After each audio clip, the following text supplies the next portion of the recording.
प्यारे भाई बहनों, कभी अंदर जिज्ञासा उत्पन्न हुई कि यह जानने की कोशिश करें कि आखिर जीव की उत्पत्ति कैसे होती है, कैसे प्रकट होते हैं जीव। आज के वीडियो में यही जानने का प्रयास करते हैं। संसार में जिनमें जीवन होता है उन्हें जीव कहा जाता है। जैसे इस शरीर में जीवन है तो ये जीव है, पशु के शरीर में जीवन है तो वो जीव है, वृक्ष के शरीर में जीवन है तो वो जीव है। परंतु इनमें जीवन आया कहाँ से? क्या ये सदा से थे? नहीं, जीव, ये शरीर सदा से नहीं होते। ये तो तब प्रकट होते हैं जब इनमें जीवन अर्थात जीवात्मा आता है। अव्यक्तादीनि भूतानि व्यक्त मध्यानि भारत, अव्यक्त निधनान्येव तत्र का परिदेवना। हे अर्जुन, जन्म से पहले सभी प्राणी अप्रकट थे और मृत्यु के बाद भी सभी अप्रकट हो जाएंगे। केवल बीच के समय ही प्रकट रहते हैं। प्रकट कौन रहता है? ये शरीर। शरीर किसके द्वारा प्रकट होता है? जीवात्मा के द्वारा, प्राण के द्वारा। जैसे ही जीवात्मा इसका त्याग करता है वैसे ही शरीर भी अप्रकट हो जाता है और जीवात्मा भी अप्रकट ही हो जाता है। परंतु ये प्रकट और अप्रकट का खेल आखिर चलता कैसे है? कहाँ से प्रकट होता है और कहाँ को अप्रकट हो जाता है? अर्थात जीव के जन्मने और मरने का। वैसे ईश्वर अंश जीव अविनाशी, शरीर के जन्मने और मरने का। शरीर तो जन्मता है और मरता है और ये इसमें प्राण होने के कारण ये जीव बनता है, जीव कहलाता है। परंतु वो जो जीव है जिसे जीवात्मा कहते हैं उसका उदय कैसे होता है, उसका अस्त कैसे होता है? उदय और अस्त होने का अर्थ विनाश नहीं होता, क्योंकि वो तो ईश्वर का अंश है। ईश्वर अंश जीव अविनाशी, उसका विनाश नहीं होता। परंतु वो प्रकट और अप्रकट कैसे होता है, आइए जानते हैं मुंडक उपनिषद के माध्यम से। महाग्रस्त शौनक के पुत्र महाग्रस्त शौनक जी महर्षि अंगिरा के पास जाते हैं और बड़ी विनम्रता पूर्वक ब्रह्म के संबंध में जिज्ञासा प्रकट करते हैं और उनकी जिज्ञासा को शांत करते हुए उनके प्रत्येक प्रश्न का बड़े धैर्य के साथ महर्षि अंगिरा जी उत्तर देते हैं और जीव की उत्पत्ति के संबंध में उन्हें समझाते हुए कहते हैं कि हे शौनक, जिस प्रकार प्रज्वलित अग्नि से हजारों रूप वाली चिंगारियां निकलते हैं, चिंगारियां, ज्वालाएं नहीं, चिंगारियां, लपटें नहीं, चिंगारियां निकलती हैं, उसी प्रकार अक्षर ब्रह्म से अनेकों भाव प्रकट होते हैं और उसी में लीन हो जाते हैं। उस अक्षर ब्रह्म से निश्चित ही प्राण उत्पन्न होता है, उसी से मन और उसी से इंद्रियां उत्पन्न होती हैं।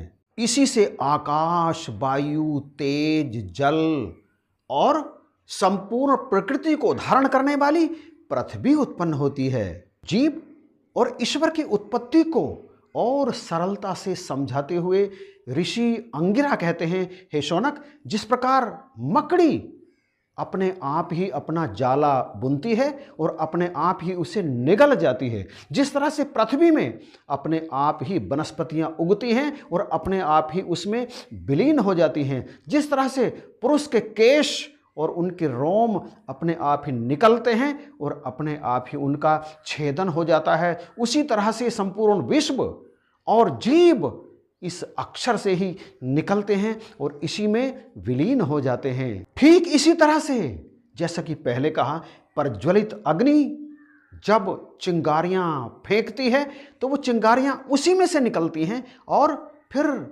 यहाँ जाकर इसी में विलीन हो जाती हैं। ये सृष्टि क्रम लगातार चलता रहता है।